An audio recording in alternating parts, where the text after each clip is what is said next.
Hello বন্ধুরা, দেখেন দইয়ের মালসা বানানো হচ্ছে। দেখেন আমার কাকি দইয়ের মালসা বানাচ্ছে। দেখেন কিভাবে।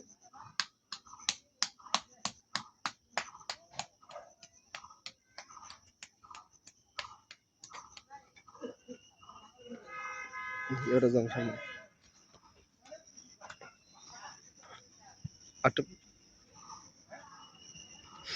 দাদা আগে কি করতেন? পড়াশোনা কোন বন্ধু? পড়াশোনা করছি আপনার ডিপ্লোমা শেষ করতে পারি নাই। ও, ডিপ্লোমা শেষ হয়নি। আপনার বাবা মারার পরে আপনি এই ব্যবসা ধরেছেন, তাই তো? বাবা মারা যাওয়ার পরে এই কর্ম করতেছি। এখন কর্ম করে সংসার জীবিকা অর্জন জীবিকা করতেছি, অর্জন করতেছি। আর এখন এই যে দাদা সংসার চালাচ্ছি। আগে বাপ করতো, বাপ করার পরে উনি এখন নিজে ব্যবসা ধরেছে। মোটামুটি ওনাদের ব্যবসা টুকটাক যাচ্ছে। হুম, বসে না থেকে ওনারা ব্যবসা করতেছে টুকটাক করে, মোটামুটি সংসার চলতেছে।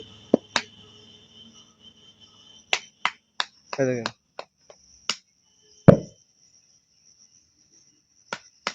এটা রোদে শুকাতে হবে না? হ্যাঁ, রোদে শুকাবে। শুকানোর পরে এগুলো সমান করতে হবে, গোল করতে হবে। ও সমান গোল করা লাগবে। আচ্ছা গোল আচ্ছা। করে তারপরে হচ্ছে আপনার এটা শুকিয়ে রেডি হবে। ও এখানে আবার কি পোড়াতে হয়? হ্যাঁ, এখান থেকে রেডি হওয়ার পরে যে এই জায়গায় আবার শুকায় যখন এই যে এরকম হবে, তারপরে যে এখানে পোড়ায় রেডি করে ওপাশে হচ্ছে যে করা রয়েছে, রেডি রয়েছে, এখান থেকে মাল সেল হবে, এখানে মাল বানানোর পরে শুকানোর পরে আবার এখানে পোড়ানো হবে। পুরানো হবে। পোড়ানোর পরে এরকম মালসা আপনার হয়ে যাবে। এই যে বন্ধুরা আমরা দেখতে পাচ্ছি এই যে মালসা হয়ে গেছে পোড়ানোর পরে।